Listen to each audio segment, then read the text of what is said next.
we are turning our attention to the cricket now, because yesterday was quite simply one of the most incredible sporting events we've ever witnessed. Daniel Harris, I'm delighted to say, is with us on the line. Good morning to you, Daniel. Hiya.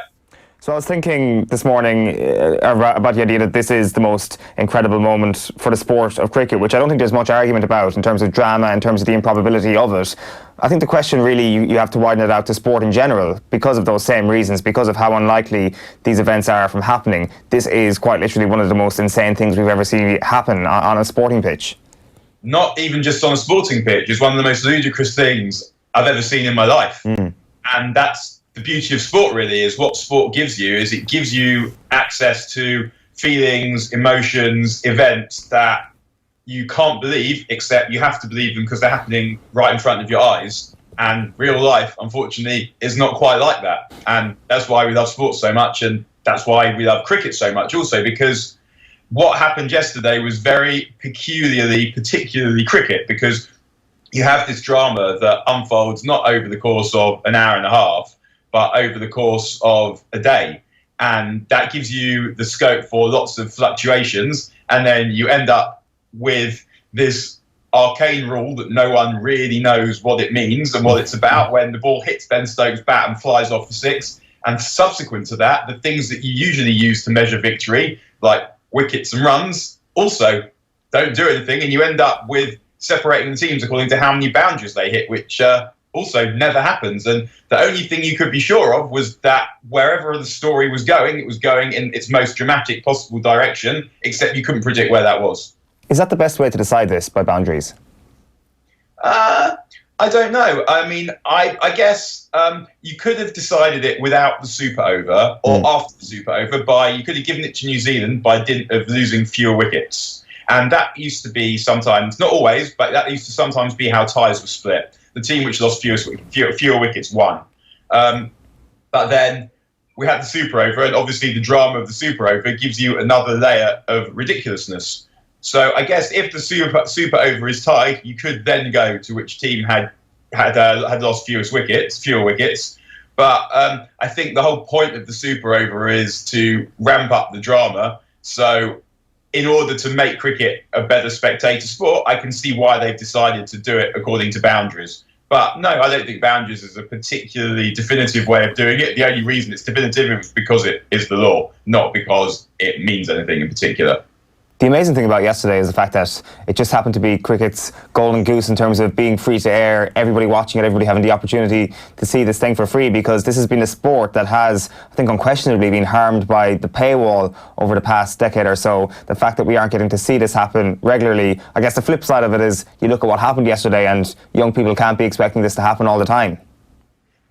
No, I mean, I think I wouldn't necessarily tell them that at this point, but I think it would be wrong to say that cricket hasn't benefited at all from being behind the paywall just because Sky have ploughed an absolute ton of money into the sport. But I agree that we don't want it behind the paywall. I mean, we don't want anything behind the paywall, really.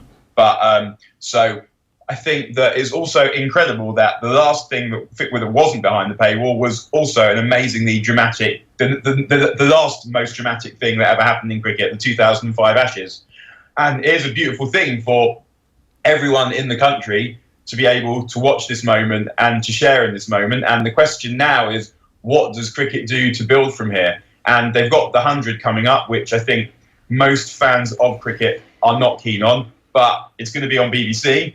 And if it can grow the game, then that is obviously only a good thing. So hopefully what's going to happen is lots of people are going to see cricket. And the thing about cricket is it might not be for everyone. It's not as easily accessible as most other sports because it's slower. And that's the beauty of cricket, is it's not something that happens to you immediately, where it's not a fast game, it's a repetitive game, and it takes a long time to play. And that's not something that needs to be lost from the game. It's something that needs to be embraced. And I think cricket is probably suffering from the fact that in all areas, people have shorter attention spans these days. And even football, which is short and packaged into a much smaller event, like the kids are watching highlights of football on YouTube. They're watching skills videos, not necessarily sitting down and watching 90 minutes. And so the question is on the one hand, we want to embrace those kids. We don't want to send them away and say, well, you're not appreciating our thing. in the right way. We want to say, this is your thing, and you can appreciate it in the way that you want. But we want to help them in the way that you help kids with all things to enjoy it in a sustainable way and in the best possible way that's going to keep them in love with this amazing thing that we have for the rest of their lives. So what cricket needs to do is it needs to do everything possible to get kids to embrace the hundreds, embrace one-day cricket, to embrace 2020 cricket, whilst at the same time initiating them into the ways of righteousness, which is Test cricket, and helping them sit down for 5 days and enjoy watching something unfold and sometimes not unfold, but appreciating it for what it is anyway and what all sport is anyway, which tends to be spending time with yourself, or better still, hanging out with your friends and with your family and enjoying whatever happens to be going on in front of you. And if it happens to be good, so much the better. Let's get some reaction from yesterday. Here's England captain Eoin Morgan. Do you think the lack of an Irishman got England over the line? We had Allah with us as well. I spoke to Adil. He said Allah was definitely with us. And I said we had the rub of the green. Our actually epitomises our team. It's quite diverse backgrounds and cultures, and guys grow up in different countries and are at the stage of where they're at in their career. But to actually find humour in the situation that we were in at the time was pretty cool.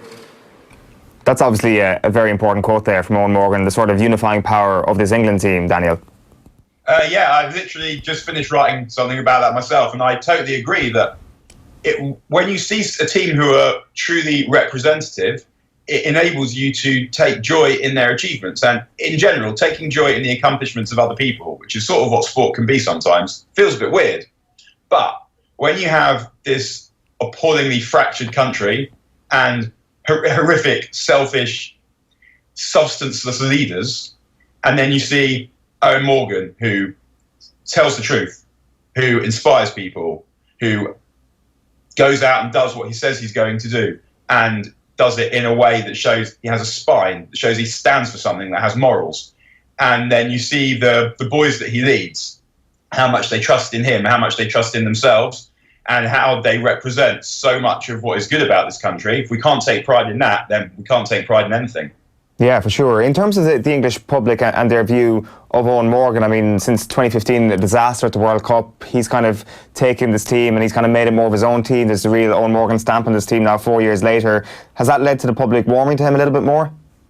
I wasn't really aware that people hadn't warmed to Eoin Morgan, because I guess the people that I speak to see Eoin Morgan as an amazingly driven and really talented sportsman who has created a culture and a feeling and a way of playing that is great to watch, that it's entertaining, it's innovative, and it's fun. And although he himself seems like quite a serious bloke, the way that his team play is they compete seriously, but they're enjoying themselves. And that is quite enveloping and compelling. And a lot of that is to do with him. So I guess anyone that hadn't already warmed to Eoin Morgan is probably not someone I'd particularly be asked to speak to. So I haven't really encountered that.